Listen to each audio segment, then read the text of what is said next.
أشهد أن لا إله إلا الله وحده لا شريك له وأشهد أن محمدا عبده ورسوله أما بعد فأعوذ بالله من الشيطان الرجيم بسم الله الرحمن الرحيم الحمد لله رب العالمين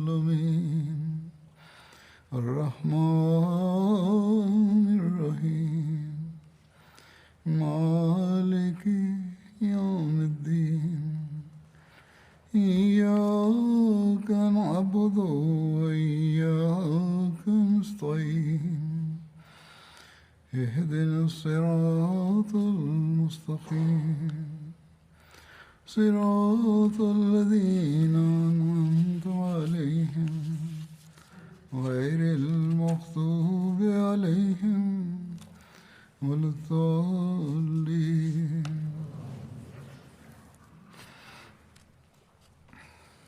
മുസ്ലിങ്ങൾ മുർത്തദീങ്ങളായ കലാപകാരികൾക്കെതിരെ ചെയ്ത കാര്യങ്ങളെക്കുറിച്ചാണ് പരാമർശിച്ചിരുന്നത്. ഇതിൽ ഹസ്രത്ത് മുഹാജിറും ഹസ്രത്ത് ഇക്രിമയും ഹസറെ മൗത്ത് പ്രദേശങ്ങളിൽ ചെയ്ത പ്രവർത്തനങ്ങളെക്കുറിച്ച് കൂടുതൽ വിവരണങ്ങളുണ്ട്. സൻആയിൽ ഹസ്രത്ത് മുഹാജിറിന് സ്ഥൈര്യം കിട്ടുകയും കാലുകൾ ഉറയ്ക്കുകയും ചെയ്തപ്പോൾ അദ്ദേഹം ഹസ്രത്ത് അബൂബക്കറിനെ കത്തുമുഖേന തൻ്റെ എല്ലാ നീക്കങ്ങളെയും കുറിച്ച് അറിയിപ്പ് കൊടുത്ത് മറുപടി പ്രതീക്ഷിച്ചിരിക്കുകയായിരുന്നു. അതേസമയം മുആസ് ബിൻ ജബലും നബി സല്ലല്ലാഹു അലൈഹി വസല്ലമിന്റെ കാലം മുതൽ യമനിലെ കൈകാര്യകർത്താക്കളുമായിട്ടുള്ളവർ ഹസരത്ത് അബൂബക്കറിന് കത്തുകൾ അയച്ചുകൊണ്ട് മദീനയിലേക്ക് തിരിച്ചു വരാൻ അനുവാദം ചോദിക്കുകയുണ്ടായി. ഹസരത്ത് അബൂബക്കർ മുആസ് ബിൻ ജബലിനും അദ്ദേഹത്തോടൊപ്പം മറ്റ് കൈകാര്യകർത്താക്കൾക്കും യമനിൽ തന്നെ നിൽക്കുന്നതിനോ അല്ലെങ്കിൽ മദീനയിലേക്കോ തിരിച്ചു വരാനുള്ള സ്വാതന്ത്ര്യം നൽകി. എന്നാൽ തങ്ങളുടെ സ്ഥാനങ്ങളിൽ മറ്റാരെങ്കിലും നിയമിച്ച ശേഷം വരേണ്ടതാണ്. അനുവാദം കിട്ടിയ ശേഷം എല്ലാവരും മദീനയിലേക്ക് പോയി. ഹസ്രത്ത് മുഹാജിറിന് കിട്ടിയ കൽപ്പന ഇക്രിമയെ കാണാനും പിന്നെ രണ്ടുപേരും കൂടി ഹസറെ മൗത്തിൽ എത്തണം എന്നുമായിരുന്നു. അങ്ങനെ സിയാദ് ബിൻ ലബീദിനെ സഹായിക്കണം എന്നും നിർദ്ദേശം നൽകി. അവരെ അവരുടെ സ്ഥാനങ്ങളിൽ തന്നെ നിലനിർത്തിക്കൊണ്ട് ഇപ്രകാരം കൽപ്പിച്ചു: നിങ്ങളോടൊപ്പം മക്കയ്ക്കും യമനും ഇടയിൽ ജിഹാദ് ചെയ്യുന്നവർക്ക് തിരിച്ചു വരാൻ അനുവാദം നൽകുക. തിരിച്ചു വരാൻ ആഗ്രഹിക്കുന്നവർ തിരിച്ചു വന്നുകൊള്ളട്ടെ. എന്നാൽ സ്വയം മുൻഗണന കൊടുത്തുകൊണ്ട് തങ്ങൾ സ്വയം ജിഹാദിൽ ഭാഗഭാക്കാകാമെന്ന് പറയുന്നവരൊഴികെ. ഇക്രിമയ്ക്ക് ഹസ്രത്ത് അബൂബക്കറിന്റെ കത്ത് കിട്ടി. അതിൽ അദ്ദേഹത്തിന് ഇങ്ങനെ കൽപ്പന കൊടുത്തിരുന്നു: മുഹാജിർ ഇബ്നു അബൂ ഉമയ്യയോടൊപ്പം ചേരുക. അദ്ദേഹം സൻആയിൽ നിന്ന് വരുന്നുണ്ട്. പിന്നെ രണ്ടുപേരും ചേർന്നുകൊണ്ട് കിന്ദ ഗോത്രത്തിലേക്ക് തിരിയുക. ഈ കത്ത് കിട്ടിയപ്പോൾ ഇക്രിമ മഹറയിൽ നിന്ന് പുറപ്പെട്ടു. അബിയനിൽ താമസിച്ചുകൊണ്ട് മുഹാജിർ ഇബ്നു അബൂ ഉമയ്യയെ കാത്തിരുന്നു. അബിയൻ യമനിലെ ഒരു പ്രദേശമാകുന്നു.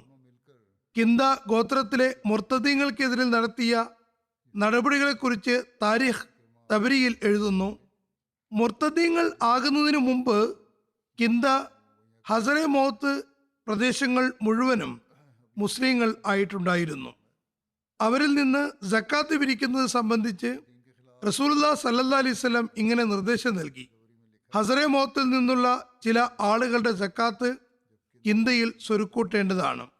ചില കിന്ദക്കാരുടെ സക്കാത്ത് ഹസറെ മൗത്തിൽ ഒരുമിച്ച് കൂട്ടണം. അതായത് ആ തുക അങ്ങോട്ട് അയക്കണം, പരസ്പരം ചെലവഴിക്കപ്പെടണം. ഹസറെ മൗത്തിലെ ചിലരുടെ സക്കാത്ത് സുക്കൂനിൽ സ്വരൂക്കൂട്ടണം. ചില സുക്കൂൻകാരുടെ സക്കാത്ത് ഹസറെ മൗത്തിലാണ് ഒരുമിച്ച് കൂട്ടേണ്ടത്. അതിൽ കിന്ദയിലെ ചില ആളുകൾ പറഞ്ഞു: യാ റസൂലല്ലാഹ്, ഞങ്ങളുടെ പക്കൽ ഒട്ടകമില്ല. ആയതിനാൽ അങ്ങ് ഉചിതമാണെന്ന് കരുതുകയാണെങ്കിൽ ഇവർ തങ്ങളുടെ വാഹനങ്ങളിൽ വന്ന് ഞങ്ങളുടെ പക്കൽ സക്കാത്തിന്റെ സമ്പത്ത് എത്തിക്കട്ടെ. നബി സല്ലല്ലാഹു അലൈഹി വസല്ലം ഹസറെ മൗത്തുകാരോട് പറഞ്ഞു: നിങ്ങൾക്ക് അങ്ങനെ കഴിയുമെങ്കിൽ അങ്ങനെ ചെയ്യുക. അവർ പറഞ്ഞു, ഞങ്ങൾ നോക്കട്ടെ. അവരുടെ പക്കൽ വാഹനമൃഗങ്ങൾ ഒന്നുമില്ലെങ്കിൽ ഞങ്ങൾ അങ്ങനെ ചെയ്യാം. പിന്നെ നബി സല്ലല്ലാഹു അലൈഹി വസല്ലം വഫാത്താകുകയും സക്കാത്ത് കൊടുക്കേണ്ട സമയം ആകുകയും ചെയ്തപ്പോൾ സിയാദ് ജനങ്ങളെ തൻ്റെ അടുക്കലേക്ക് വിളിച്ചുകൂട്ടി. അവരെല്ലാം അദ്ദേഹത്തിന് ചുറ്റും കൂടി. ബനു വലിയ, അതായത് കിന്ദ നിവാസികൾ പറഞ്ഞു, നിങ്ങൾ നബി സല്ലല്ലാഹു അലൈഹി വസല്ലമിനോട് വാഗ്ദാനം ചെയ്തതുപോലെ സക്കാത്ത് ഞങ്ങളുടെ അടുക്കലേക്ക് എത്തിക്കേണ്ടതാണ്. അപ്പോൾ അവർ പറഞ്ഞു, നിങ്ങളുടെ അടുക്കൽ കുടുംബ ബന്ധങ്ങളിലൊക്കെ സവാരി മൃഗങ്ങളുണ്ട്.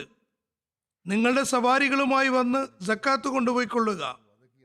അതായത് അവർ സ്വയം സക്കാത്ത് എത്തിക്കുന്നതിൽ നിന്ന് വിസമ്മതം പ്രകടിപ്പിച്ചു. കിന്ദക്കാർ തങ്ങളുടെ ആവശ്യത്തിൽ ശാഠ്യം പിടിക്കുകയുണ്ടായി. പിന്നെ ജനങ്ങളെല്ലാം വീട്ടിലേക്ക് തിരിച്ചുപോയി. അവരുടെ പ്രവർത്തന രീതി അസ്വസ്ഥത ഉണ്ടാക്കാൻ തുടങ്ങി. ഒരു ചുവട് മുന്നോട്ട് വെക്കുമ്പോൾ 2 ചുവട് പിന്നോട്ട് വെക്കാനും തുടങ്ങി. സിയാദ് മുഹാജിറിനെ പ്രതീക്ഷിച്ചിരുന്നത് കൊണ്ട് അവർക്കെതിരിൽ എന്തെങ്കിലും നടപടിയെടുക്കുന്നതിൽ നിന്ന് വിട്ടുനിന്നു. അതായത് സക്കാത്ത് കൊടുക്കാൻ വിസമ്മതിച്ചവർക്കെതിരിൽ ഹദരത്ത് മുഹാജിർ വരുന്നതുവരെയും എന്തെങ്കിലും നടപടിയെടുക്കുന്നതിൽ നിന്ന് വിട്ടുനിന്നു. ഹദരത്ത് അബൂബക്കർ മുഹാജിറിനും ഹദരത്ത് ഇക്രിമയ്ക്കും ഇങ്ങനെ കത്തെഴുതി: നിങ്ങൾ 2 പേരും ഹസറെ മൗത്തിലേക്ക് പുറപ്പെടുക. സിയാദിനെ അദ്ദേഹത്തിന്റെ ചുമതലയിൽ തന്നെ നിർത്തുക. മക്ക മുതൽ യമൻ വരെയുമുള്ള പ്രദേശങ്ങളിൽ നിന്ന് നിങ്ങളുടെ കൂടെയുള്ളവരെ തിരിച്ചു പോകാൻ അനുവദിക്കുക. എന്നാൽ തങ്ങളുടെ സ്വന്തം ഇഷ്ടപ്രകാരം ജിഹാദിൽ പങ്കെടുക്കാൻ ആഗ്രഹിക്കുന്നവരൊഴികെ. ഉബൈദ് ബിൻ സഅദിനെ സിയാദിനെ സഹായിക്കാൻ പറഞ്ഞയക്കുക. അങ്ങനെ ഹസരത്ത് മുഹാജിർ ഈ നിർദ്ദേശപ്രകാരം തന്നെ പ്രവർത്തിച്ചു. അദ്ദേഹം സൻആയിൽ നിന്ന് ഹസറെ മൗത്തിലേക്ക് പോകാനുള്ള നിശ്ചയത്തിൽ പുറപ്പെട്ടു. ഇക്രിമ അബിയനിൽ നിന്ന് ഹസറെ മൗത്ത് ലക്ഷ്യമാക്കി പുറപ്പെട്ടു. മാരിബ് എന്ന സ്ഥലത്ത് അവർ 2 പേരും കണ്ടുമുട്ടി. അവർ 2 പേരും സഹീദ് മണലാരണ്യം താണ്ടി ഹസറെ മൗത്തിലെത്തി. കിന്ദ നിവാസികൾ ഹസരത്ത് സിയാദിനോട് ദേഷ്യപ്പെട്ട് തിരിച്ചുപോയി. അപ്പോൾ ഹസരത്ത് സിയാദ് ബനു അമറിൽ നിന്ന് സക്കാത്ത് പിരിക്കാനുള്ള ഉത്തരവാദിത്തം സ്വയം ഏറ്റെടുത്തു. കിന്ദ നിവാസിയായ ഒരു യുവാവ് ഹസരത്ത് സിയാദിന് അബദ്ധവശാൽ തന്റെ സഹോദരന്റെ ഒട്ടകത്തെ സക്കാത്തായി കൊടുത്തിരുന്നു. ഹസരത്ത് സിയാദ് അതിനുമേൽ തീ കൊണ്ട് സക്കാത്തിന്റെ അടയാളമിട്ടു. അത് ബൈത്തുൽമാലിൻ്റെതാണെന്നും സക്കാത്ത് സമ്പത്താണെന്നും സീൽ വെച്ചു. ആ ചെറുപ്പക്കാരൻ ഒട്ടകം മാറ്റുന്നതിന് വേണ്ടി പറഞ്ഞു. അബദ്ധം പറ്റിയതാണെന്ന് അറിയിക്കുകയുണ്ടായി. പക്ഷേ ഹദ്രത്ത് സിയാദ് മനസ്സിലാക്കിയത് അയാൾ ഉപായം മെനയുകയാണെന്നാണ്. അതുകൊണ്ട് അത് അദ്ദേഹം സമ്മതിച്ചു കൊടുത്തില്ല. അപ്പോൾ അയാൾ തന്റെ ഗോത്രക്കാരെയും അബൂ സമീദിനെയും സഹായത്തിന് വിളിച്ചു. അതായത് ഒട്ടകം കൊടുത്ത ആളുകളെ. അബൂ സമീദ് ഹദ്രത്ത് സിയാദിനോട് ഒട്ടകം മാറ്റിക്കൊടുക്കാൻ ആവശ്യപ്പെട്ടെങ്കിലും ഹദ്രത്ത് സിയാദ് തന്റെ നിലപാടിൽ ഉറച്ചു നിന്നു. അബൂ സമീദ് കോപാകുലനാകുകയും ഒട്ടകത്തെ ബലം പ്രയോഗിച്ച് അഴിച്ചു മാറ്റുകയും ചെയ്തു. അപ്പോൾ ഹദ്രത്ത് സിയാദിന്റെ കൂടെയുണ്ടായിരുന്നവർ അബൂ സമീദിനെയും കൂട്ടുകാരെയും ബന്ദികളാക്കി. ഒട്ടകത്തെയും ഏറ്റെടുത്തു. അവർ പരസ്പരം സഹായത്തിനു വേണ്ടി വിളിച്ചു തുടങ്ങി. അങ്ങനെ ബനു മുആവിയ ബനു സമീദിന്റെ സഹായത്തിനു വേണ്ടി വന്നു. ബനു മുആവിയ ബനു ഹാരിസ് ബിൻ മുആവിയുടെയും ബനു അമ്ര ബിൻ മുആവിയുടെയും ഗോത്രമായ കിന്ദയുടെ ശാഖയാകുന്നു. അവർ ഹസ്രത്ത് സിയാദിനോട് തങ്ങളുടെ സുഹൃത്തുക്കളെ വിട്ടയക്കാൻ ആവശ്യപ്പെട്ടു. എന്നാൽ ഹസ്രത്ത് സിയാദ് അവർ പിരിഞ്ഞു പോകുന്നതുവരെയും ബന്ധനസ്ഥരെ മോചിപ്പിക്കാൻ വിസമ്മതിച്ചു. അദ്ദേഹം പറഞ്ഞു, ഇങ്ങനെയല്ല, നിങ്ങൾ പിന്തിരിഞ്ഞു പോവുക, പിന്നെ ഞാൻ നോക്കാം. പക്ഷെ അവർ പിരിഞ്ഞു പോകാതായപ്പോൾ ഹസ്രത്ത് സിയാദ് അവരെ ആക്രമിക്കുകയും അവരുടെ നിരവധി ആളുകളെ വധിക്കുകയും ചെയ്തു. കുറെ ആളുകൾ അവിടെ നിന്ന് ഓടിപ്പോയി. ഹസ്രത്ത് സിയാദ് തിരിച്ചു വന്നു, അവരുടെ ബന്ധുക്കളെ മോചിപ്പിച്ചു. എന്നാൽ അവർ തിരിച്ചുപോയി യുദ്ധത്തിന് തയ്യാറെടുക്കുകയാണ് ഉണ്ടായത്. അങ്ങനെ ബനു അമ്രബിന് ബനു ഹാരിസും അഷ്അസ് ബിൻ ഖൈസും സിമത്ത് ബിൻ അസദും തന്താങ്ങളുടെ കേന്ദ്രങ്ങളിൽ പോയി സക്കാത്ത് കൊടുക്കാൻ വിസമ്മതിക്കുകയും മുർത്തഖ്ദീങ്ങൾ ആവുകയും ചെയ്തു. അപ്പോൾ ഹസ്രത്ത് സിയാദ് സൈന്യത്തെ സ്വരുക്കൂട്ടി ബനു അമ്രിനെ ആക്രമിച്ചു. അവരുടെ നിരവധി ആളുകൾ കൊല്ലപ്പെട്ടു. ഓടാൻ കഴിയുന്നവർ ഓടി രക്ഷപ്പെട്ടു. നിരവധി ആളുകളെ ഹസ്രത്ത് സിയാദ് ബന്ധനസ്ഥരാക്കി മദീനയിലേക്ക് അയച്ചു. വഴിയിൽ അശ്വാസും ബനു ഹാരിസും ആക്രമണം നടത്തി മുസ്ലിങ്ങളിൽ നിന്ന് തങ്ങളുടെ ബന്ദികളെ മോചിപ്പിച്ചു. ഈ സംഭവത്തെ തുടർന്ന് ചുറ്റുപാടുമുള്ള നിരവധി ഗോത്രങ്ങളും അവരോടൊപ്പം ചേർന്നു. അവരും മുർത്തദാവുകയാണെന്നും വിളംബരപ്പെടുത്തി. അപ്പോൾ ഹസ്രത്ത് സിയാദ് സഹായത്തിനു വേണ്ടി ഹസ്രത്ത് മുഹാജിറിന് കത്തയച്ചു. ഹസ്രത്ത് മുഹാജിർ ഹസ്രത്ത് ഇക്രിമയെ തന്റെ പിൻഗാമിയാക്കുകയും തന്റെ സുഹൃത്തുക്കളെയും കൂട്ടി നേരിട്ട് പോയി കിന്തയ്ക്ക് മേൽ ആക്രമണം നടത്തുകയും ചെയ്തു. കിന്തക്കാർ പിന്തിരിഞ്ഞു ഓടുകയും നുവൈറ എന്ന സ്ഥലത്തുള്ള തങ്ങളുടെ ഒരു കോട്ടയിൽ അഭയം തേടുകയുമുണ്ടായി. ഇതും യമനിലെ ഒരു കോട്ടയാകുന്നു. ഹസരെ മൗത്തിന് അടുത്താണിത്. ഈ കോട്ടയ്ക്ക് 3 വഴികളുണ്ട്. ഒരു വഴിക്ക് മുന്നിൽ ഹസ്രത്ത് സിയാദ് ഇറങ്ങി. രണ്ടാമത്തേതിൽ ഹസ്രത്ത് മുഹാജിർ താവളമിട്ടു. മൂന്നാമത്തേത് കിന്തക്കാരുടെ നിയന്ത്രണത്തിൽ തന്നെയായിരുന്നു. അങ്ങനെ അവിടെ ഹസ്രത്ത് ഇക്രിമ എത്തി ആ വഴിയുടെ നിയന്ത്രണം ഏറ്റെടുത്തു. ഹസ്രത്ത് സിയാദിന്റെയും ഹസ്രത്ത് മുഹാജിറിന്റെയും സൈന്യം 5000 മുഹാജിരീങ്ങളും അൻസാരികളും അടങ്ങുന്ന സഹാബാക്കളും മറ്റു ഗോത്രക്കാരും ഉൾപ്പെട്ടതായിരുന്നു.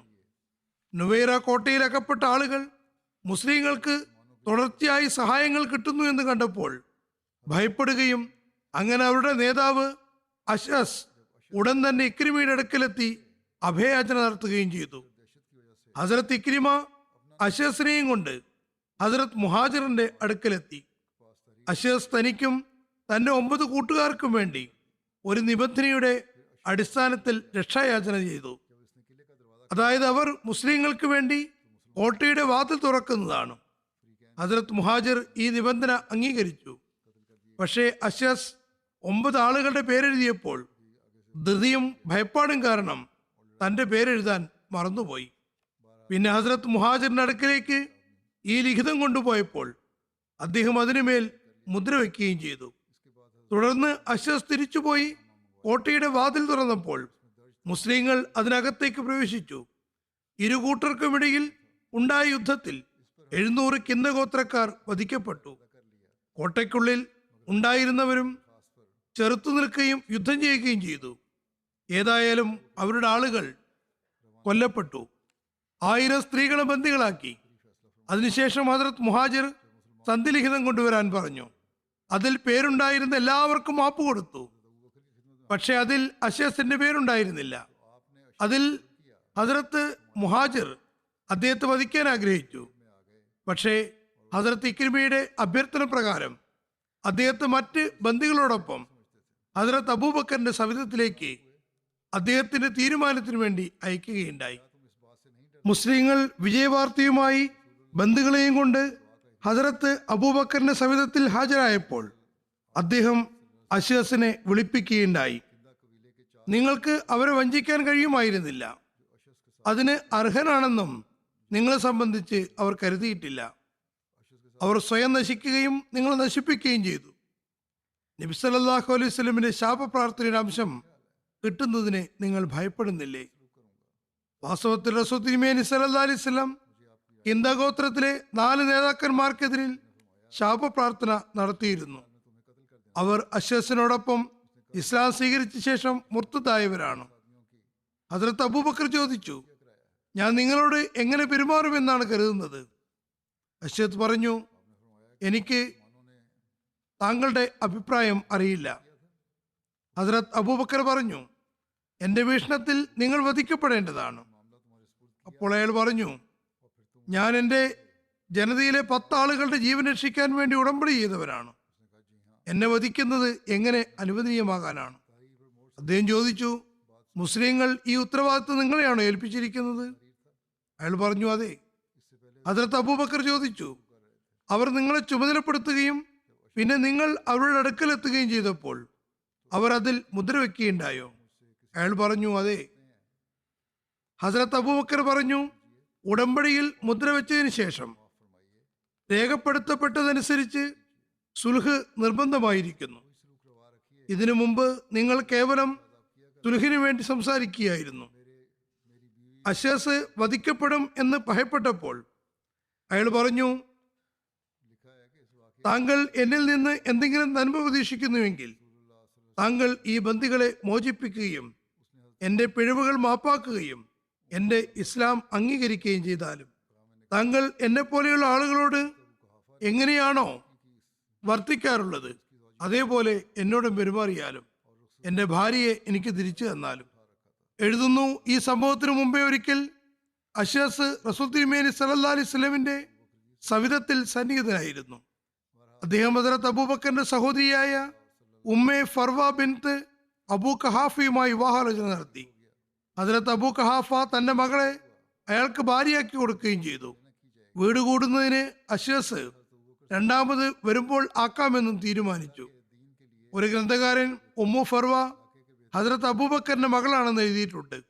ഏതായിരുന്നാലും നബി സല്ലല്ലാഹു അലൈഹി വസല്ലം വഫാത്താവുകയും അശ്ശസ് മുർത്തദും കലാപകാരിയാവുകയും ചെയ്തു. അതുകൊണ്ട് അയാൾക്ക് തന്റെ ഭാര്യയെ കിട്ടില്ലെന്ന് ആശങ്കയുണ്ടായി. അശ്ശസ് അബൂ ബക്കറിനോട് പറഞ്ഞു, താങ്കൾ അള്ളാഹുവിന്റെ ദീനിനു വേണ്ടി എന്റെ പ്രദേശത്തുള്ള ഏറ്റവും ഉത്തമനായ വ്യക്തിയായി എന്നെ കണ്ടെത്തുന്നതാണ്. അങ്ങനെ ഹദ്റത്ത് അബൂബക്കർ അദ്ദേഹത്തിന് ജീവൻ രക്ഷിച്ചു. അയാൾ ഇസ്ലാമിലേക്ക് വന്നത് അംഗീകരിച്ചു. അയാളുടെ കുടുംബക്കാരെ അയാളെ ഏൽപ്പിക്കുകയും ചെയ്തു. എന്നിട്ട് പറഞ്ഞു, പൊയ്ക്കൊള്ളുക, എനിക്ക് നിങ്ങളിൽ നിന്ന് നന്മയുടെ വർത്തമാനങ്ങൾ കിട്ടേണ്ടതാണ്. ഇങ്ങനെ ഹദ്റത്ത് അബൂബക്കർ എല്ലാ ബന്ദികളെയും മോചിപ്പിച്ചു. അവരെല്ലാവരും തങ്ങളുടെ സ്ഥലങ്ങളിലേക്ക് തിരിച്ചുപോയി.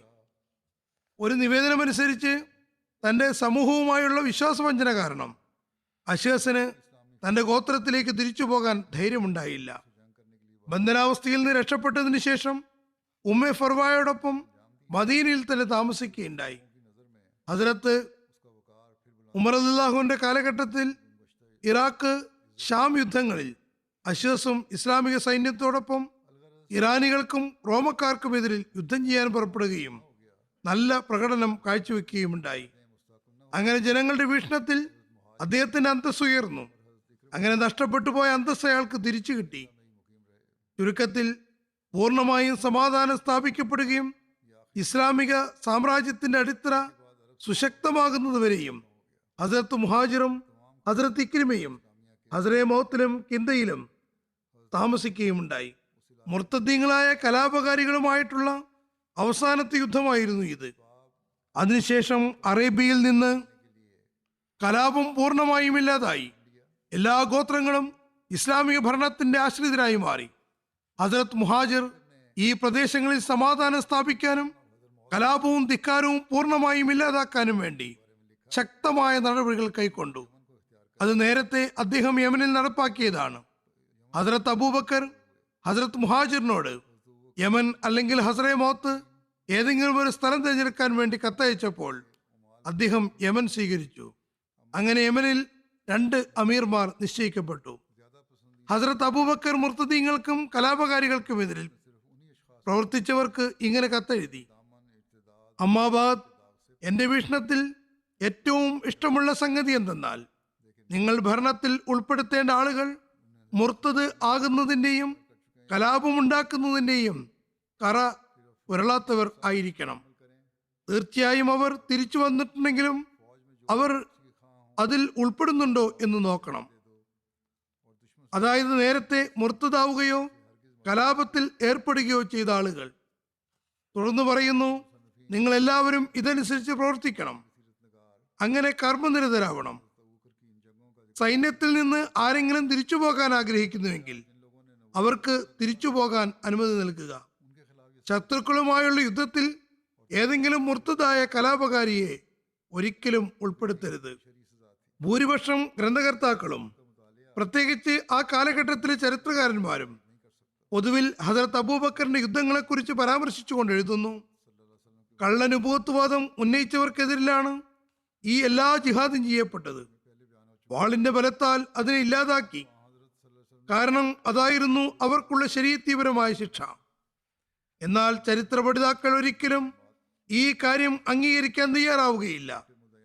വിശുദ്ധ ഖുർആന്റെയും തിരുനബി സല്ലല്ലാഹു അലൈഹി വസല്ലമിന്റെ പരിശുദ്ധ നടപടിക്രമങ്ങളുടെയും വിശുദ്ധ ഹദീസുകളുടെയും വെളിച്ചത്തിൽ നേരത്തെ വിശദീകരിച്ചതുപോലെ നബി സല്ലല്ലാഹു അലൈഹി വസല്ലം ഒരിക്കലും നുബുവത്ത് കാരണം ആർക്ക് നേരെയും നടപടിയെടുത്തിട്ടില്ല.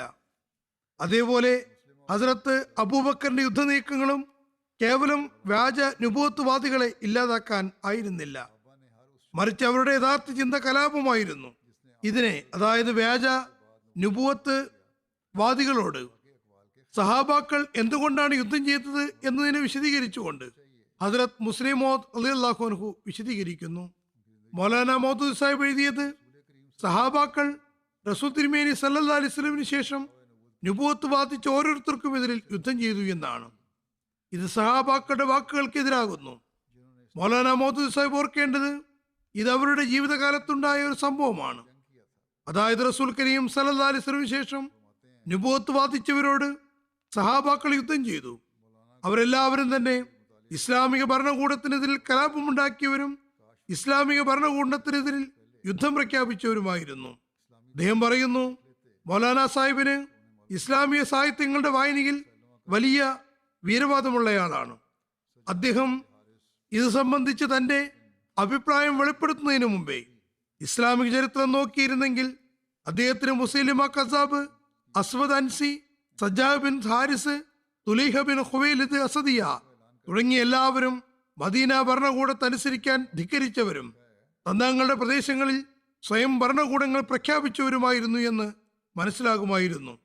ഹസ്രത്ത് മുസ്ലിം മൗദ് എഴുതുന്നു, താരിഖ് ഇബ്നു ഖുൽദൂൻ ശ്രദ്ധാപൂർവം വായിച്ചിരുന്നുവെങ്കിൽ മൗലാന സാഹിബിന്റെ വീക്ഷണം തെറ്റായിരുന്നു എന്ന് വ്യക്തമാകുമായിരുന്നു. അതിലെഴുതുന്നു, എല്ലാ അറബികളും, അവർ സാധാരണക്കാരാണെങ്കിലും ഉന്നതരാണെങ്കിലും, അവരുടെ മതനിരാസത്തെ സംബന്ധിച്ചുള്ള അറിയിപ്പ് മദീനയിലെത്തി. ഖുറൈഷ്, സഖീഫ് എന്നീ 2 ഗോത്രങ്ങൾ മാത്രമാണ് മുർത്തദാകുന്നതിൽ നിന്ന് ഒഴിഞ്ഞു നിന്നത്. മുസൈലിമയുടെ കാര്യം വളരെ ശക്തി ആർജിച്ചു. അസദ് ഗോത്രങ്ങൾ തുലൈഹ ബിൻ ഖുവൈലിദിനെ അനുസരിക്കാം എന്നേറ്റു. ഗത്ഫാനും മതനിരാസത്തെ അംഗീകരിച്ചു. ഹവാസൻ സക്കാത്ത് തടഞ്ഞു. ബനി സുലൈമിലെ നേതാക്കന്മാരും മുർത്തദീങ്ങളായി. നബിതിരുമേനി സല്ലല്ലാഹു അലൈഹി വസല്ലം നിശ്ചയിച്ച അമീർമാർ യമൻ, യമാമ, ബനി അസദ് തുടങ്ങിയ എല്ലാ പ്രദേശങ്ങളിൽ നിന്നും പട്ടണങ്ങളിൽ നിന്നും തിരികെ വന്നു. അവർ പറഞ്ഞു, അറബികളിലെ വലിയവരും ചെറിയവരും എല്ലാം തന്നെ അനുസരണത്തിൽ നിന്ന് പിന്മാറിയിരിക്കുന്നു. ഹദ്രത്ത് അബൂബക്കർ റളിയല്ലാഹു അൻഹു വീണ്ടും അവരോട് യുദ്ധം ചെയ്യാൻ ഉസാമ തിരിച്ചു വരുന്നവരെ പ്രതീക്ഷിച്ചിരിക്കുകയായിരുന്നു. എന്നാൽ അബസ്, സുബിയാൻ ഗോത്രങ്ങൾ ധൃതി കാണിച്ചു. മദീനയ്ക്ക് അടുത്ത് അബറക് എന്ന സ്ഥലത്ത് വന്ന് തമ്പടിച്ചു. മറ്റു ചില ആളുകൾ ദുൽഖിസ്സയിൽ താവളമിടുകയുണ്ടായി. അവരുമായി ബനി അസദിന്റെ ഉടമ്പടിയും ഉണ്ടായിരുന്നു. ബനി കിനാനയിൽ നിന്ന് കുറച്ചാളുകൾ അവരുമായി കൂടിച്ചേർന്നു. അവരെല്ലാവരും ഹസ്രത്ത് അബൂബക്കറിന്റെ അടുത്തേക്ക് സംഘങ്ങളെ അയച്ചുകൊണ്ട് പറഞ്ഞു, നമസ്കാരത്തിന്റെ പരിധിവരെ ഞങ്ങൾ താങ്കൾ പറയുന്നത് അംഗീകരിക്കാൻ തയ്യാറാണ്. മദീനയുടെ ചുറ്റുവട്ടത്തും ഒരുമിച്ച് കൂടി അവർ പറഞ്ഞു, നമസ്കാരത്തിന്റെ പരിധിവരെ അംഗീകരിക്കാം, തയ്യാറാണ്. എന്നാൽ സക്കാത്ത് കൊടുക്കാൻ ഞങ്ങൾ തയ്യാറല്ല. പക്ഷേ ഹസ്രത്ത് അബൂബക്കർ അവരുടെ ഈ വാദത്തെ നിരാകരിച്ചു. ഹസ്രത്ത് മുസ്ലിം മൗദ് എഴുതുന്നു, ഈ ഉദ്ധരണിയിൽ നിന്ന് മനസ്സിലാക്കാൻ കഴിയുന്നത് എന്തെന്നാൽ, സഹാബാക്കൾ യുദ്ധം ചെയ്തത് ഭരണകൂടത്തിനെതിരെ കലാപം ഉണ്ടാക്കിയവരോടായിരുന്നു. അവർ ടാക്സ് കൊടുക്കാൻ വിസമ്മതിക്കുകയും മദീനയെ ആക്രമിക്കുകയും ചെയ്തു. മദീനയുടെ ചുറ്റുവട്ടത്തും ഒരുമിച്ച് കൂടി ഇവിടെ തങ്ങൾ പറയുന്നത് അംഗീകരിച്ചില്ലെങ്കിൽ ഞങ്ങൾ യുദ്ധം ചെയ്യുമെന്ന് പറഞ്ഞു. മുസൈലിമ നബി സല്ലല്ലാഹു അലൈഹി വസല്ലമിന്റെ കാലത്ത് തന്നെ തിരുനബിക്ക് ഇങ്ങനെ എഴുതിയിരുന്നു, എനിക്ക് ഇപ്രകാരം കൽപ്പന നൽകപ്പെട്ടിരിക്കുന്നു, അറേബ്യൻ രാജ്യത്തിന്റെ പകുതി നമുക്കുള്ളതാണ്, പകുതി ഖുറൈശികൾക്കും. പിന്നെ നബി സല്ലല്ലാഹു അലൈഹി വസല്ലമിന്റെ വഫാത്തിന് ശേഷം അയാൾ ഹിജറിലും യമാമയിലും നബി സല്ലല്ലാഹു അലൈഹി വസല്ലം നിശ്ചയിച്ചിരുന്ന ഗവർണർ സുമാമ ബിൻ ആസാലിനെ പുറത്താക്കി സ്വയം ആ പ്രദേശത്തിന്റെ ഭരണാധികാരിയായി. അയാൾ മുസ്ലിങ്ങളെ ആക്രമിച്ചു. അങ്ങനെ മദീനയിൽ 2 സഹാബാക്കളായ ഹസ്രത്ത് ഹബീബ് ബിൻ സെയ്ദിനെയും അബ്ദുല്ല ബിൻ വഹബിനെയും അയാൾ ബന്ദിയാക്കി. ശക്തി ചെലുത്തി തന്റെ നുബുവത്ത് അംഗീകരിപ്പിക്കാൻ നിർബന്ധിച്ചുകൊണ്ടിരുന്നു. നേരത്തെ വിവരിച്ചതുപോലെ അബ്ദുല്ല ബിൻ വഹബ് ഭയം നിമിത്തം അയാൾ പറഞ്ഞത് അനുസരിച്ചു. എന്നാൽ ഹബീബ് ബിൻ സെയ്ദ് അയാൾ പറഞ്ഞതിനെ എതിർത്തു. അപ്പോൾ മുസൈലിമ അദ്ദേഹത്തിന്റെ അവയവങ്ങൾ ഒന്നൊന്നായി അറുത്ത് തീയിലേക്കിട്ടു. ഇങ്ങനെ യമനിലും നബി സല്ലല്ലാഹു അലൈഹി വസല്ലം നിശ്ചയിച്ച ഭരണകർത്താക്കളിൽ പലരെയും ബന്ദികളാക്കുകയും പലർക്കും കടുത്ത ശിക്ഷ നൽകുകയും ചെയ്തു. തിബിരി എഴുതുന്നു, അസ്വദ് അൻസിയും കലാപക്കൊടി ഉയർത്തി നബി സല്ലല്ലാഹു അലൈഹി വസല്ലം നിശ്ചയിച്ച ഭരണാധികാരികളെ ബുദ്ധിമുട്ടിക്കുകയും അവരിൽ നിന്ന് സക്കാത്ത് പിടിച്ചുപറിക്കാൻ കൽപ്പിക്കുകയും ചെയ്തിട്ടുണ്ടായിരുന്നു. പിന്നെ സൻആയിൽ നബി സല്ലല്ലാഹു അലൈഹി വസല്ലം നിശ്ചയിച്ചിരുന്ന ഭരണാധികാരിയായ ഷഹർ ബിൻ ബാസാനെ ആക്രമിച്ചു. നിരവധി മുസ്ലിങ്ങളെ വധിച്ചു. അവരെ കൊള്ളയടിക്കുകയും ചെയ്തു. ഗവർണറെ വധിക്കുകയും അതിനുശേഷം അദ്ദേഹത്തിന്റെ മുസ്ലിമായ ഭാര്യയെ നിർബന്ധപൂർവ്വം വിവാഹം കഴിക്കുകയും ചെയ്തു. ബനൂ നജറാനിലും കലാപം തുടങ്ങി. അവരും അസ്വദ് അൻസിയോടൊപ്പം ചേർന്നു. അവർ 2 സഹാബാക്കളെ, അതായത് അമ്ർ ബിൻ ഹസബിനെയും ഖാലിദ് ബിൻ സയ്യിദിനെയും നാട്ടിൽ നിന്ന് പുറത്താക്കി. ഈ സംഭവങ്ങളിൽ നിന്നെല്ലാം മനസ്സിലാകുന്നത് വ്യാജ നുബുവത്തുവാദികളെ എതിർക്കാനുണ്ടായ കാരണം അവർ നബി സല്ലല്ലാഹു അലൈഹി വസല്ലം ഉമ്മത്തിൽ നുബുവത്ത് വാദിക്കുകയും നബി സല്ലല്ലാഹു അലൈഹി വസല്ലമിന്റെ ദീനിനെ പ്രചരിപ്പിക്കുന്നവരാണ് എന്ന് പറഞ്ഞതുമായിരുന്നില്ല. മറിച്ച് സഹാബാക്കൾ അവരുമായി യുദ്ധം ചെയ്യാനുണ്ടായ കാരണം എന്തെന്നാൽ അവർ ഇസ്ലാമിക ശരീഅത്തിനെ കാലഹരണപ്പെടുത്തി തങ്ങളുടെ നിയമങ്ങൾ നടപ്പിൽ വരുത്തുകയും തങ്ങളുടെ പ്രദേശങ്ങളിൽ ഭരണാധിപന്മാരാണെന്ന് സ്വയം പ്രഖ്യാപിക്കുകയും ചെയ്തു. അവർ തൽപ്രദേശങ്ങളുടെ ഭരണാധികാരന്മാരാണെന്ന് പ്രഖ്യാപിക്കുക മാത്രമല്ല, സഹാബാക്കളെ വധിക്കുകയുമുണ്ടായി. ഇസ്ലാമിക രാജ്യങ്ങളെ ആക്രമിച്ചു. നിലവിലുണ്ടായിരുന്ന ഭരണകൂടത്തിനെതിൽ കലാപമുയർത്തി സ്വാതന്ത്ര്യ പ്രഖ്യാപനം നടത്തി. അദ്ദേഹം എഴുതുന്നു, ഈ സംഭവങ്ങളെല്ലാം ഉണ്ടായിരിക്കെ മൗലാന മൗദൂദ് സാഹിബ് റസൂൽ കരീം സല്ലല്ലാഹു അലൈഹി വസല്ലമിന്റെ എല്ലാ സഹാബാക്കളും കള്ളപ്രവാചകന്മാരെ എതിർത്തു എന്ന് പറയുന്നത് കളവല്ലാതെ മറ്റെന്താണ്?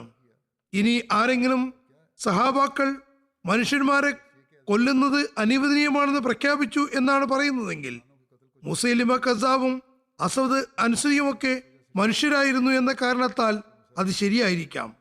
ഹദ്രത്ത് മുസ്ലിം മൗദ് പറയുന്നു, ഇസ്ലാമിക ചരിത്രത്തെ വളച്ചൊടിച്ച് സമർപ്പിക്കുന്നവർ ഇസ്ലാമിനെ സേവിക്കുകയല്ല ചെയ്യുന്നത്. അവരുടെ ലക്ഷ്യം ഇസ്ലാമിക സേവനമാണെങ്കിൽ അവർ സത്യത്തെ ഏറ്റവും അധികം മുന്തിക്കേണ്ടതാണ്. തെറ്റായ വിശദീകരണത്തിൽ നിന്നും സംഭവങ്ങളെ വളച്ചൊടിച്ച് സമർപ്പിക്കുന്നതിൽ നിന്നും പൂർണ്ണമായും വിട്ടുനിൽക്കേണ്ടതാണ്. ചുരുക്കത്തിൽ അറേബ്യൻ മണ്ണിൽ നിന്നും ഇതെല്ലാം അവസാനിച്ച കാരണത്താൽ കലാപങ്ങൾ പൂർണ്ണമായും അവസാനിച്ചു. ഒരു ചരിത്രകാരൻ എഴുതുന്നു, ഇപ്പോൾ അറേബ്യയിൽ എല്ലാ കലാപങ്ങളും അവസാനിച്ചിരിക്കുന്നു. സകല മുർത്തദ്ദീങ്ങളെയും ശിക്ഷിക്കുകയുണ്ടായി. ഹദ്രത്ത് അബൂബക്കർ രാജ്യവ്യാപകമായ ഫിത്നയെ ആസൂത്രണ ബന്ധിതവും ത്വരിതഗതിയിലും ഇല്ലാതാക്കി.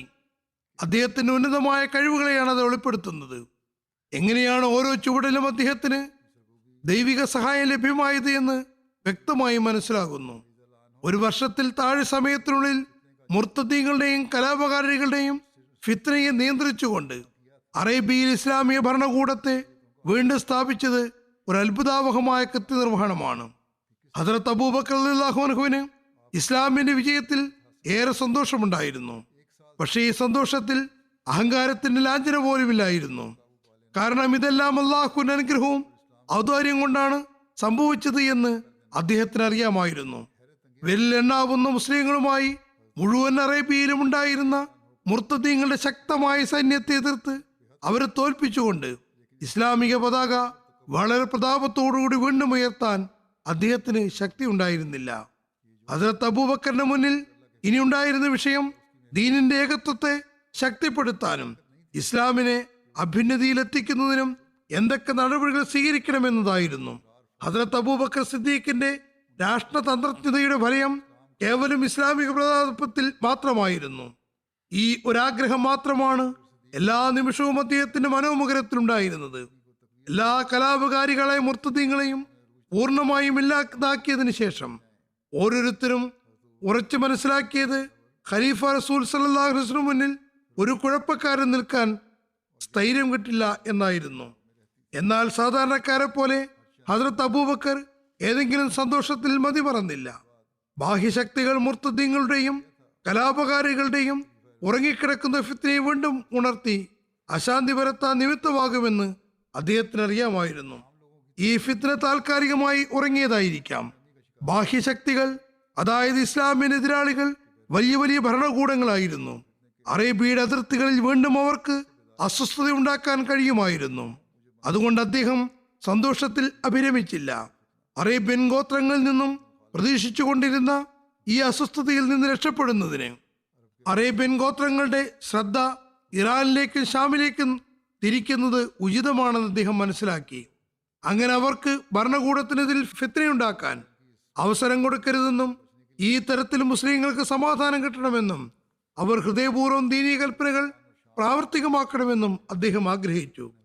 അങ്ങനെ അറേബ്യൻ അതിർത്തികൾ പ്രതിരോധിക്കാനും ഇസ്ലാമിക ഭരണകൂടത്തെ അതിന്റെ ശക്തമായ എതിരാളികളിൽ നിന്ന് സുരക്ഷിതമാക്കാൻ വേണ്ടിയും പ്രസ്തുത ശക്തരായ സമൂഹങ്ങളിലേക്ക് ഇസ്ലാമിക സന്ദേശം അയക്കേണ്ടത് അനിവാര്യമായിരുന്നു. അത് മുഖേന ഈ ജനതകൾ ഇസ്ലാമിന്റെ ആഗോള സന്ദേശത്തെ അംഗീകരിച്ച് മനസ്സിലാക്കി സ്വയം സമാധാനത്തിലെത്തുകയും സമാധാനത്തിലെത്തി തങ്ങളുടെ ജീവിതം കഴിച്ചുകൂട്ടുമാറാകണമെന്നും അദ്ദേഹം ആഗ്രഹിച്ചു.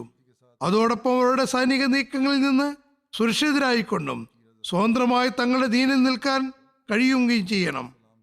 ഏതായിരുന്നാലും ഈ കാര്യങ്ങൾക്ക് വേണ്ടി ഹസ്രത്ത് അബൂബക്കർ അവലംബിച്ച യുക്തിഭദ്രമായ നീക്കങ്ങളെക്കുറിച്ച് ചരിത്ര പുസ്തകങ്ങളിൽ ഇങ്ങനെ എഴുതിയിരിക്കുന്നു. മുർത്തദീങ്ങളായ കലാപകാരികളോടുള്ള യുദ്ധങ്ങളും സൈനിക നീക്കങ്ങളും അവസാനിച്ച ശേഷം ഹസ്രത്ത് അബൂബക്കർ തുടർന്നുള്ള നീക്കങ്ങളെക്കുറിച്ച് ചിന്താമഗ്നനായി. അതായത് അറേബ്യയുടെയും ഇസ്ലാമിന്റെയും അതിപുരാതന ശത്രുക്കളായ ഇറാൻ റോമൻ സാമ്രാജ്യങ്ങളിൽ നിന്ന് സ്ഥായിയായ സംരക്ഷണത്തിന് വേണ്ടി എന്ത് പ്രവർത്തന രൂപരേഖയാണ് പ്രാവർത്തികമാക്കേണ്ടത് എന്നതിനെക്കുറിച്ച് ഹസ്രത്ത് അബൂബക്കർ ചിന്താമഗ്നനായി. കാരണം നബി സല്ലല്ലാഹു അലൈഹി വസല്ലം ജീവിതകാലത്ത് തന്നെ ഈ രണ്ട് ശക്തികളും അറേബ്യയെ തങ്ങളുടെ കീഴിലാക്കാൻ ആഗ്രഹിച്ചിട്ടുണ്ടായിരുന്നു. നബി സല്ലല്ലാഹു അലൈഹി വസല്ലം വഫാത്തായപ്പോൾ നിരവധി പ്രദേശങ്ങളിലും ഗോത്രങ്ങളിലും മതനിരാസത്തിന്റെയും കലാപത്തിന്റെയും അഗ്നി മദീനയിലെ ഭരണകൂടത്തെയും വലയം ചെയ്തിട്ടുണ്ടായിരുന്നു. ചില സ്ഥലങ്ങളിൽ ഇതിന് പിന്തുണയുമുണ്ടായിരുന്നു. ഒരു കൈ ഈ ശക്തികളുടേതുമായിരുന്നു. ഈ സന്ദർഭത്തെ മുതലെടുത്തുകൊണ്ട് ഹിർക്കലിന്റെ സൈന്യം ഷാമിലും ഇറാനിയൻ സൈന്യം ഇറാഖിലും ഒരുമിച്ചുകൂടി. ഹദ്റത്ത് അബൂബക്കറിന് റസൂൽ തിരുമേനി സല്ലല്ലാഹു അലൈഹി വസല്ലമിന്റെ പരിശുദ്ധ നിർദ്ദേശങ്ങൾ പാലിച്ചുകൊണ്ട് നേരത്തെ തന്നെ റോമക്കാർക്കെതിരിൽ ആദ്യത്തെ സൈന്യത്തെ ഹദ്റത്ത് ഉസാമയുടെ നേതൃത്വത്തിൽ അയച്ചിട്ടുണ്ടായിരുന്നു. പക്ഷേ അക്രമകാരികളും നിഷ്ഠുരന്മാരുമായ ഈ ശക്തികളിൽ നിന്ന് ഭയരഹിതമായും സ്വസ്ഥമായും കഴിയുക എന്നത് സാധ്യമല്ലായിരുന്നു. എന്നാൽ അദ്ദേഹം ഇതിനുവേണ്ടി എന്തെങ്കിലും പ്രവർത്തന രൂപരേഖ എല്ലാവർക്കും മുന്നിൽ സമർപ്പിക്കുന്നതിന് മുമ്പേ തന്നെ അദ്ദേഹത്തിന് കിട്ടിയ അറിയിപ്പ് ഹദ്റത്ത് മുസ്ന ബിൻ ഹാരിസ്, ഇദ്ദേഹമാണ് ബഹ്റൈനിൽ മുർത്തദീങ്ങളായ കലാപകാരികളുടെ കലാപം അവസാനിപ്പിക്കാൻ സഹായിച്ചിരുന്നത്. അദ്ദേഹം തന്റെ സുഹൃത്തുക്കളോടൊപ്പം പേർഷ്യൻ കടലോരത്തോടുകൂടി വടക്കൻ ഭാഗമായ ഇറാഖിലേക്ക് നീങ്ങിയെന്ന അറിയിപ്പ് കിട്ടി. അവസാനം അദ്ദേഹം ദജലിയിലെയും യൂഫ്രട്ടീസിലെയും താഴ്വാര പ്രദേശങ്ങളിൽ ഉണ്ടായിരുന്ന അറേബ്യൻ ഗോത്രങ്ങളെ കണ്ടുമുട്ടി. ഹദ്റത്ത് മുസ്ന ബിൻ ഹാരിസ ബഹ്റൈനിലെ ഒരു ഗോത്രമായ ബിക്ർ ബിൻ വായിലുമായി ബന്ധമുള്ള ആളായിരുന്നു. ബഹ്റൈൻ പ്രദേശം യമാമയ്ക്കും പേർഷ്യൻ കടലിനും ഇടയിലാണ് സ്ഥിതി ചെയ്യുന്നത്. അതിൽ ഖത്തറും ബഹ്റൈൻ എമിറേറ്റ്സിലെ ദ്വീപുകളും ഉൾപ്പെടുന്നു. അതിന്റെ തലസ്ഥാനം ദാറൈനായിരുന്നു. ഏതായിരുന്നാലും ഹദ്റത്ത് മുസ്ന ബിൻ ഹാരിസ് ഹദ്റത്ത് അലാ ബിൻ ഹസ്രമിയുമായി ചേർന്ന് കലാപകാരികൾക്കെതിരെ യുദ്ധം ചെയ്തിരുന്നു. ബഹ്റൈനിലും അതിനു ചുറ്റിലും ഇസ്ലാമിൽ നിലനിന്നിരുന്ന ആളുകളും ഇസ്ലാമിക സൈന്യത്തോടൊപ്പം ചേർന്ന് കലാപകാരികൾക്കെതിരെ യുദ്ധം ചെയ്തവരുടെയും നേതാവ് ഹദ്റത്ത് മുസ്ന ആയിരുന്നു. ഹദ്റത്ത് അബൂബക്കർ റളിയല്ലാഹു അൻഹു തുടർ നടപടികളെക്കുറിച്ച് തീരുമാനമെടുക്കുമ്പോഴേക്കും ഹദ്റത്ത് മുസ്ന മദീനയിലെത്തി.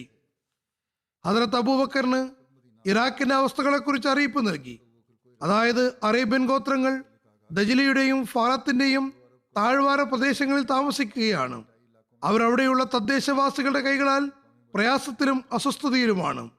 അറേബ്യക്കാർ കൂടുതലായും കൃഷി ചെയ്യുന്നവരായിരുന്നു. അവരുടെ വിളകൾ പാകമാകുമ്പോൾ തദ്ദേശവാസികൾ അത് കൊള്ളയടിക്കുന്നു.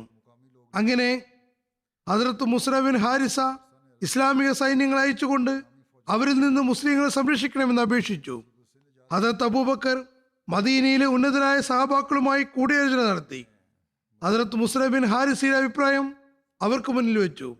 മദീനയിൽ ഉണ്ടായിരുന്ന ആളുകൾ ഇറാഖിന്റെ അവസ്ഥയെക്കുറിച്ച് അറിവില്ലാത്തവരായിരുന്നതിനാൽ അവർ ഹസ്രത്ത് ഖാലിദ് ഇബ്നു വലീദിനെ വിളിച്ച് അദ്ദേഹവുമായി കൂടിയാലോചന നടത്തുന്നതിന് അഭിപ്രായപ്പെടുകയുണ്ടായി. ഹസ്രത്ത് ഖാലിദ് ഇബ്നു വലീദ് ആ സമയത്ത് യമാമയിലായിരുന്നു. ഹസ്രത്ത് അബൂബക്കർ അദ്ദേഹത്തെ മദീനയിലേക്ക് വിളിപ്പിച്ചു. ഹസ്രത്ത് ഖാലിദ് ഇബ്നു വലീദ് മദീനയിലെത്തിയപ്പോൾ ഹസ്രത്ത് അബൂബക്കർ ഇറാഖിലേക്ക് സൈനിക നീക്കം നടത്തണമെന്ന ഹസ്രത്ത് മുസ്നയുടെ അഭിപ്രായത്തെ അദ്ദേഹത്തിന് മുന്നിൽ വയ്ക്കുകയുണ്ടായി. ഹസ്രത്ത് ഖാലിദ് ഇബ്നു വലീദിന്റെ അഭിപ്രായം ഇങ്ങനെയായിരുന്നു: ഹസ്രത്ത് മുസ്ന ഇറാഖിന്റെ അതിർത്തികളിൽ ഇറാനെതിരിൽ തുടങ്ങിവെച്ചിട്ടുള്ള സൈനിക നീക്കങ്ങൾ ദൗർഭാഗ്യവശാൽ പരാജയപ്പെടുകയും ഹസ്രത്ത് മുസ്നയുടെ സൈന്യം പരാജയപ്പെടുകയുമാണെങ്കിൽ ഇറാനി ഭരണകൂടം കൂടുതൽ ധൈര്യവാന്മാരായിത്തീരും. അവർ ഹസ്രത്ത് മുസ്നയുടെ സൈന്യത്തെ ഇറാഖിന്റെ അതിർത്തികളിൽ നിന്ന് പുറന്തള്ളുന്നതിൽ മാത്രം തൃപ്തിപ്പെടുന്നതല്ല, മറിച്ച് ബഹ്റൈനിലും അതിന്റെ പ്രാന്തപ്രദേശങ്ങളിലും പ്രഭാവം ചെലുത്താനും മേൽക്കോയ്മ ഉറപ്പിക്കാനും വേണ്ടി ശ്രമിക്കുന്നതാണ്. ഇത്തരം അവസ്ഥയിൽ ഇസ്ലാമിക ഭരണകൂടത്തിന് അപകടമുണ്ടാകുന്നതാണ്. അതുകൊണ്ട് അദ്ദേഹവും ഈ പ്രയാസങ്ങളിൽ നിന്ന് രക്ഷപ്പെടുന്നതിന് വേണ്ടി അവർക്ക് സഹായം എത്തിക്കണമെന്ന് അഭിപ്രായപ്പെട്ടു. ഹസ്രത്ത് മുസ്നയ്ക്ക് അവിടേക്ക് സൈന്യത്തെ അയച്ചു കൊടുക്കാമെന്നും ഇറാനികൾ അറേബ്യൻ അതിർത്തികൾ സ്വാധീനം ഉറപ്പിക്കുന്നതിന് മുമ്പേ അവരെ പരാജയപ്പെടുത്താനും അങ്ങനെ അവരിൽ നിന്ന് മേലിൽ അറേബ്യക്ക് യാതൊരു തരത്തിലുള്ള അസ്വസ്ഥതയും ഇല്ലാതാക്കണമെന്നും പറയുകയുണ്ടായി. ഹസ്രത്ത് ഖാലിദ് ഇബ്നു വലീദ് തന്റെ അഭിപ്രായം സമർപ്പിച്ചപ്പോൾ മറ്റു സഹാബാക്കളും ഹസ്രത്ത് മുസ്നയുടെ അഭിപ്രായങ്ങൾ സ്വീകരിച്ചു. ഹസ്രത്ത് മുസ്നയെ ഇറാഖിന്റെ അതിർത്തികളിൽ മുന്നേറുന്നതിന് അദ്ദേഹത്തോടൊപ്പം ഉണ്ടായിരുന്ന ആളുകൾക്ക് മേൽ നേതാവായി നിശ്ചയിച്ചുകൊണ്ട് അവരോട് ഇപ്രകാരം കൽപ്പിച്ചു: ഇപ്പോൾ അവിടെയുള്ള അറേബ്യൻ ഗോത്രങ്ങളെ കൂടെ കൂട്ടാനും അവരെ അതോടൊപ്പം ഇസ്ലാം സ്വീകരിക്കാൻ പ്രേരിപ്പിക്കാനും അതോടൊപ്പം അവരോട് പറഞ്ഞു, എത്രയും വേഗം മദീനയിൽ നിന്ന് ഒരു സൈന്യത്തെ കൂടി സഹായത്തിന് വേണ്ടി അയച്ചു തരുന്നതാണ്. അവരുമായി ചേർന്ന് കൂടുതൽ സൈനിക നീക്കങ്ങൾ നടത്താൻ കഴിയുന്നതാണ്. ചില ചരിത്രകാരന്മാരുടെ വീക്ഷണത്തിൽ മുസ്ന സഹായം അഭ്യർത്ഥിക്കാൻ മദീനയിൽ പോവുകയോ ഹസ്രത്ത് അബൂബക്കറുമായി കൂടിക്കാഴ്ച നടത്തുകയോ ചെയ്തിട്ടില്ല. മറിച്ച് അദ്ദേഹം തന്റെ സൈന്യത്തോടൊപ്പം താഴ്വാര പ്രദേശങ്ങളിൽ മുന്നേറിക്കൊണ്ട് ഒരുപാട് ദൂരത്തേക്ക് പോയി. അവിടെ ഇറാനിയൻ സേനാപതി ഹർമുസിന്റെ സൈന്യവുമായി ഏറ്റുമുട്ടേണ്ടി വന്നു. ഹർമുസ് ആ സമയത്ത് അതിർത്തി പ്രദേശങ്ങളുടെ സേനാനായകനായിരുന്നു. ഇസ്രയുടെ പക്കൽ ഒരു വ്യക്തിക്ക് ലഭ്യമാകുമായിരുന്ന ഉന്നതമായ പദവിയിലാണ് ഹർമുസ് ഉൾപ്പെട്ടിരുന്നത്. ഹർമുസിനും മുസ്നയ്ക്കുമിടയിൽ യുദ്ധം നടക്കുകയായിരുന്നു. ഹസ്രത്ത് അബൂബക്കറിന് ആ സംഭവങ്ങളെക്കുറിച്ച് അറിവ് ലഭിച്ചു. ആ സമയത്ത് മുസ്നയുടെ പേര് പോലും അറിയില്ലായിരുന്നു. ഈ വാർത്തകൾ കിട്ടിയപ്പോൾ അദ്ദേഹം അന്വേഷണം ആരംഭിച്ചു. മനസ്സിലായത് മുസ്ന മുർത്തദീങ്ങൾക്കും കലാപകാരികൾക്കും എതിരായ യുദ്ധത്തിനിടയിൽ ബഹ്റൈനിനുള്ളിൽ നിരവധി ഉന്നതമായ കർമ്മങ്ങൾ ചെയ്തിട്ടുണ്ട് എന്നായിരുന്നു. ഹസ്രത്ത് അബൂബക്കർ ഖാലിദ് ഇബ്നു വലീദിനോട് ഇങ്ങനെ കൽപ്പിച്ചു: ഹസ്രത്ത് മുസ്നയെ സഹായിക്കാൻ വേണ്ടി ഒരു സൈന്യത്തോടൊപ്പം ഇറാഖിലേക്ക് പോവുക. ഹിർമസിനെ പരാജയപ്പെടുത്തി ഹൈറയിലേക്ക് നീങ്ങുക. ഹൈറ കൂഫയിൽ നിന്ന് 3 മൈൽ അകലെയുള്ള ഒരു പട്ടണമാണ്. അതോടൊപ്പം ഹസ്രത്ത് അയാസ് ധൂമത്തിൽ ജന്തൽ ഷാമിനും മദീനയ്ക്കുമിടയിലുള്ള ഒരു കോട്ടയും ഗ്രാമവുമാകുന്നു. അത് മദീനയിൽ നിന്ന് അക്കാലഘട്ടത്തിലെ യാത്ര രീതി അനുസരിച്ച് 15-16 ദിവസത്തെ യാത്രാ ദൈർഘ്യം ഉള്ള സ്ഥലമായിരുന്നു. അവിടെയുള്ള ധിക്കാരികളും മുർത്തദീങ്ങളുമായ ആളുകളെ അനുസരിക്കുന്നവരാക്കി ഹൈറിലേക്ക് പോകാൻ കൽപ്പിച്ചു. ഹസ്രത്ത് അയാസ് ബിൻ ഖനം നബി സല്ലല്ലാഹു അലൈഹി വസല്ലമിന്റെ സഹാബിയായിരുന്നു. അദ്ദേഹം ഹുദൈബിയ സന്ധിക്ക് മുന്നേ ഇസ്ലാം സ്വീകരിച്ചിരുന്നു. അതിൽ പങ്കെടുക്കുകയും ചെയ്തിട്ടുണ്ട്. ഹസ്രത്ത് അബൂ ഉബൈദ് തന്റെ വഫാത്ത് വേളയിൽ അദ്ദേഹത്തെ ഷാമിൽ തന്റെ പിൻഗാമിയായി നിശ്ചയിച്ചു. ഹസ്രത്ത് ഉമർ അദ്ദേഹത്തെ അതേ സ്ഥാനത്ത് നിലനിർത്തിക്കൊണ്ട് ഇപ്രകാരം പറഞ്ഞു: ഹസ്രത്ത് അബൂ ഉബൈദ് നിശ്ചയിച്ച അമീറിനെ ഞാൻ മാറ്റുന്നതല്ല. ഹസ്രത്ത് അബൂബക്കർ പറഞ്ഞു: ഹസ്രത്ത് ഖാലിദ് ഇബ്നു വലീദും ഹസ്രത്ത് അയാസ് ബിൻ ഖനമും ആരാണോ ആദ്യം ഹേരിയിലെത്തുന്നത് അദ്ദേഹത്തിന് ആ പ്രദേശത്ത് സൈനിക നീക്കം നടത്തുന്നതിനുള്ള നേതൃത്വം നൽകുന്നതാണ്. ഒരു നിവേദനത്തിൽ പറയുന്നു, ഹസ്രത്ത് ഖാലിദ് ഇബ്നു വലീദ് യമാമയിൽ നിന്ന് തിരിച്ചപ്പോൾ ഹസ്രത്ത് അബൂബക്കർ അദ്ദേഹത്തിന് ഇങ്ങനെ എഴുതി: ഹജ്ജുൽ ഹിന്ദ്, അതായത് അബ്ലയിൽ നിന്ന് തുടങ്ങുക, ഇറാഖിലെ ഉയർന്ന പ്രദേശങ്ങളിലൂടെ അവിടെ ഇറാഖിലേക്ക് എത്തുക, ജനങ്ങളെ തങ്ങളുടെ കൂടെ കൂട്ടുക, അവരെ അള്ളാഹുവിലേക്ക് ക്ഷണിക്കുകയും ചെയ്യേണ്ടതാണ്. അവരെ സ്വീകരിക്കുന്നെങ്കിൽ നല്ലത്, ഇല്ലെങ്കിൽ അവരിൽ നിന്ന് ജിസിയ വാങ്ങുക. അവർ ജിസിയ നിൽക്കാൻ വിസമ്മതിച്ചാൽ അവരോട് യുദ്ധം ചെയ്യുക. അദ്ദേഹത്തോട് ഇങ്ങനെയും പറഞ്ഞു, ആരെയും യുദ്ധത്തിന് പുറപ്പെടുമ്പോൾ നിർബന്ധിക്കരുത്, മുർത്തതായവരെയും സഹായത്തിന് കൂട്ടരുത്. അവർ പിന്നീട് ഇസ്ലാം സ്വീകരിച്ചവരാണെങ്കിൽ പോലും ഏത് മുസ്ലിമിന്റെ അടുത്തുകൂടി പോവുകയാണെങ്കിലും അവരെ തങ്ങളോടൊപ്പം ചേർക്കുക. പിന്നെ ഹസ്രത്ത് അബൂബക്കർ ഹസ്രത്ത് ഖാലിദിന്റെ സഹായത്തിന് വേണ്ടി സൈന്യത്തെ തയ്യാറാക്കുന്ന കാര്യത്തിൽ വ്യാപൃതനായി. ഹസ്രത്ത് ഖാലിദ് ബിൻ വലീദ് യമാമയിൽ നിന്ന് ഇറാഖിലേക്ക് പോകുന്ന സമയത്ത് തന്റെ സൈന്യത്തെ 3 ഭാഗിച്ചിരുന്നു. എല്ലാവരെയും ഒരു സംഘമായി പറഞ്ഞയച്ചില്ല, മറിച്ച് ഹദരത്ത് മുസനയെ 2 ദിവസം മുമ്പേ പറഞ്ഞു വിട്ടു. അദ്ദേഹത്തിന് ശേഷം അദീബിന് ഹാത്തിമിനെയും ആസിം ബിൻ അമീറിനെയും ഓരോരോ ഗോത്രത്തിന്റെ ഓരോരോ ദിവസത്തിന്റെ ഇടവേളയ്ക്ക് ശേഷം പറഞ്ഞയച്ചു. എല്ലാവരോടും ഹഫീർ എന്ന സ്ഥലത്ത് ഒരുമിച്ച് കൂടാൻ വാഗ്ദാനം വാങ്ങിയിരുന്നു. അങ്ങനെ അവിടെ നിന്ന് ഓർക്കപ്പുറത്ത് ശത്രുക്കളെ ആക്രമിക്കാം. ഹഫീർ ബസറയിൽ നിന്ന് മക്കയിലേക്ക് പോകുന്ന വഴിയിൽ ആദ്യത്തെ സ്ഥലമാകുന്നു. എഴുതുന്നു, ഇത് പേർഷ്യൻ അതിർത്തികളിൽ പ്രതാപത്തിന്റെ കാര്യത്തിൽ ഏറ്റവും സുശക്തമായ അതിർത്തിയായിരുന്നു. അതിന്റെ ഭരണാധികാരി ഹർമുസ് ആയിരുന്നു. ഇവിടെയുള്ള സൈന്യാധിപൻ ഒരു ഭാഗത്ത് കരയിലൂടെ അറബികളെ എതിരിടുമായിരുന്നു, മറുഭാഗത്ത് സൈന്യത്തിലൂടെ ഇന്ത്യക്കാരെയും നേരിട്ടു. ഹദരത്ത് ഖാലിദിന്റെ സൈന്യബലം എണ്ണത്തിൽ കുറവായിരുന്നു. കാരണം അതിലെ ഒരു ഭാഗം യമാമ യുദ്ധത്തിൽ പങ്കെടുത്തിട്ടുണ്ടായിരുന്നു. മറ്റൊന്ന് ഹദരത്ത് അബൂബക്കർ അദ്ദേഹത്തിന് കൊടുത്ത നിർദ്ദേശം, ആരെങ്കിലും ഇറാഖിൽ പോകാൻ ഉദ്ദേശിക്കുന്നില്ലെങ്കിൽ അവരെ നിർബന്ധിക്കരുത് എന്നായിരുന്നു. അതോടൊപ്പം തന്നെ ഇങ്ങനെയും ഒരു സുപ്രധാന കൽപ്പന നൽകി, മുൻകാലത്ത് മുർത്തതായ ആളുകൾ അവർ വീണ്ടും ഇസ്ലാമിൽ വന്നവരാണെങ്കിൽ പോലും ഖലീഫയിൽ നിന്ന് പ്രത്യേക അനുമതി വാങ്ങിക്കൊണ്ടല്ലാതെ അവരെ ഇസ്ലാമിക സൈന്യത്തിൽ ചേർക്കരുത്. ഹദരത്ത് ഖാലിദ് ഹദരത്ത് അബൂബക്കറിന്റെ സവിധത്തിൽ കൂടുതൽ സഹായഭ്യർത്ഥന സൈന്യത്തെ അയക്കാൻ വേണ്ടി എഴുതി. അദ്ദേഹം ഒരു വ്യക്തിയെ, അതായത് കാക്കാ ബിൻ അമറിനെ മാത്രം സഹായത്തിന് വേണ്ടി അയച്ചു. ജനങ്ങൾ വളരെ ആശ്ചര്യപ്പെട്ട് ചോദിച്ചു, താങ്കൾ ഖലീദിനെ സഹായിക്കാൻ വേണ്ടി കേവലം ഒരാളെയാണോ അയക്കുന്നത്? വാസ്തവത്തിൽ സൈന്യത്തിന്റെ അധിക ഭാഗവും ഇപ്പോൾ അവരിൽ നിന്ന് വേർപെട്ടു പോയിരിക്കുന്നു. ഹദരത്ത് അബൂബക്കർ മറുപടിയായി പറഞ്ഞു, കാക്കയുടെ കയ്യിൽ അദ്ദേഹം ഖാലിദിന് ഒരു കത്തയച്ചിരുന്നു. അതിലിങ്ങനെ എഴുതിയിട്ടുണ്ടായിരുന്നു, നബി സല്ലല്ലാഹു അലൈഹി വസല്ലം കാലം മുതൽ ഇസ്ലാമിൽ തുറന്നു വരുന്നവരെയും മുർത്തദീങ്ങൾക്കെതിരിൽ യുദ്ധത്തിൽ പങ്കെടുക്കാത്തവരെയും നിങ്ങളുടെ സൈന്യത്തിൽ ചേരാൻ പ്രേരിപ്പിക്കുക. ഈ കത്ത് കിട്ടിയപ്പോൾ ഹദരത്ത് ഖാലിദ് തന്റെ സൈന്യത്തെ ക്രമീകരിക്കാൻ തുടങ്ങി. ഇറാഖിലെ കൃഷിക്കാരെ സംബന്ധിച്ച് ഹദരത്ത് അബൂബക്കർ വസീത്ത് ചെയ്തിട്ടുണ്ടായിരുന്നു. അതിലെ യുക്തിഭദ്രമായ നീക്കങ്ങളെ കുറിച്ച് എഴുതുന്നു, അറേബ്യക്കാർ ഇറാഖിന്റെ ഭൂമിയിൽ കൃഷിപ്പണി ചെയ്തിരുന്നു. വിളവ് തയ്യാറാകുമ്പോൾ അവർക്ക് വളരെ ചെറിയൊരു ഭാഗമാണ് ലഭിച്ചിരുന്നത്. ഭൂരിഭാഗവും ഇറാനിലെ ജന്മികൾക്കാണ് ലഭിച്ചത്. അവരായിരുന്നു ഈ ഭൂമിയുടെ ഉടമസ്ഥാവകാശികൾ. ഈ ഭൂ ഉടമകൾ സാധുക്കളായ അറബികളെ ഒരുപാട് വിദ്രോഹിച്ചിരുന്നു. അവരോട് അടിമകളെക്കാൾ മോശമായ രീതിയിലാണ് പെരുമാറിയിട്ടുണ്ടായിരുന്നത്. ഹദരത്ത് അബൂബക്കർ ഇറാനിലെ തന്റെ സൈനികരോട് പറഞ്ഞു, യുദ്ധത്തിനിടയിൽ ഈ അറേബ്യൻ കർഷകർക്ക് യാതൊരു പ്രയാസവും ഉണ്ടാക്കരുത്. അവരെ വധിക്കുകയോ ബന്ദികളാക്കുകയോ ചെയ്യരുത്. അതായത് അവരോട് ഒരിക്കലും മോശമായി പെരുമാറാൻ പാടില്ല. കാരണം അവരും ഇവരെ പോലെ തന്നെ അറബികളാകുന്നു. അവർ ഇറാനികളുടെ ദ്രോഹത്തിന്റെ ആട്ടുകല്ലിൽ അരയ്ക്കപ്പെടുകയാണ്. അവർ ഓർമ്മിപ്പിക്കേണ്ടത്, അവിടെയും അറബികളുടെ രാജ്യം സ്ഥാപിക്കപ്പെടുകയാണെങ്കിൽ അവർക്ക് അവരുടെ മർദ്ദിത ജീവിതം അവസാനിക്കുമെന്ന് എങ്ങനെയാണ് പറയാൻ കഴിയുക? അങ്ങനെ അവർക്ക് തങ്ങളുടെ ആളുകൾ കാരണം യഥാർത്ഥ നീതിയും ന്യായവും അനുദനീയമായ സ്വാതന്ത്ര്യവും സമത്വവും ലഭിക്കുന്നതാണ്. ഹദരത്ത് അബൂബക്കറിന്റെ യുക്തിഭദ്രമായ നീക്കം മുസ്ലിങ്ങൾക്ക് ഒരുപാട് ഉപകാരപ്പെട്ടു. അവരുടെ വിജയവീതികളിൽ ഒരുപാട് എളുപ്പമുണ്ടായി.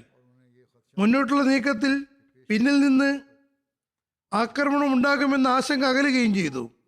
ഹദരത്ത് ഖാലിദ് ബിൻ വലീദ് ലിബാജ് എന്ന സ്ഥലത്ത് താവളമടിക്കുമ്പോൾ ഹദ്രത്ത് മുസന തന്റെ സൈന്യത്തോടൊപ്പം ഖാഫാൻ എന്ന സ്ഥലത്തുണ്ടായിരുന്നു. ലിബാജ് ബസറയ്ക്കും യമാമയ്ക്കും ഇടയിലുള്ള സ്ഥലമാകുന്നു. ഖഫാൻ കൂഫയ്ക്ക് അടുത്തുള്ള ഒരു പ്രദേശമാണ്. ഹദ്രത്ത് ഖാലിദ് ഹദ്രത്ത് മസനയ്ക്ക് ഒരു കത്തെഴുതിക്കൊണ്ട് തൻ്റെ അടുത്തേക്ക് വിളിപ്പിച്ചു. അതോടൊപ്പം ഹദ്രത്ത് അബൂബക്കർ ഹദ്രത്ത് മുസന്ന ബിൻ ഹാരിസയോട് ഹദ്രത്ത് ഖാലിദിനനുസരിക്കാൻ കൽപ്പിച്ചുകൊണ്ട് നൽകിയ കത്തും അയക്കുകയുണ്ടായി. എല്ലാ നിവേദനങ്ങളും താരിഖ് തിബരിയിലുള്ളതാണ്. ആദ്യത്തേതിൽ മറ്റൊരു നിവേദനം പറയുന്നു, ഇവിടെ ഹദ്രത്ത് അബൂബക്കർ സ്വയം ഹദ്രത്ത് ഖാലിദിനെ അയച്ചു എന്നാണ് പറയുന്നത്. ഏതായിരുന്നാലും പിന്നെ ഏതെല്ലാം ഗോത്രങ്ങളാണ് ഉണ്ടായതെന്നും അവയുടെ പേരുകൾ എന്തെല്ലാമായിരുന്നു എന്നും വിജയങ്ങളുടെ അനുസ്മരണം എന്താണെന്നും ഇൻഷാ അല്ലാഹ് ഇനിയും വിവരിക്കാനുണ്ട്. ഈ യുദ്ധങ്ങൾ മുസ്ലിങ്ങൾ ഹദ്രത്ത് അബൂബക്കറിന്റെ കാലഘട്ടത്തിൽ നടത്തുകയുണ്ടായി. ഇറാനികൾക്കെതിരിൽ ഇറാഖിലാണ് യുദ്ധം ഉണ്ടായത്. അതിൽ ലഭിച്ച വിജയങ്ങളെക്കുറിച്ചുള്ള അനുസ്മരണം തുടരുന്നതാണ് ഇൻഷാ അല്ലാഹ്.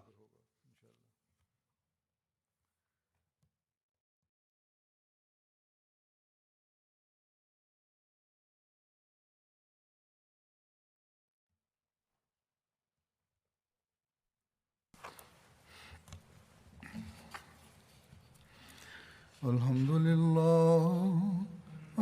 لله نحمده ونستعينه ونستغفره ونؤمن به ونتوكل عليه ونعوذ بالله من شرور أنفسنا ومن سيئات أعمالنا من يهده الله فلا مضل له ومن يضلل فلا هادي له ونشهد أن لا إله إلا الله ونشهد أن محمدا عبده ورسوله عباد الله رحمكم الله إن الله يأمر بالعدل والإحسان إن الله يأمر بالعدل والإحسان وإيتاء ذي القربى وينهى عن الفحشاء والمنكر والبغي يعظكم لعلكم تذكرون اذكروا الله يذكركم وادعوه يستجب لكم ولذكر الله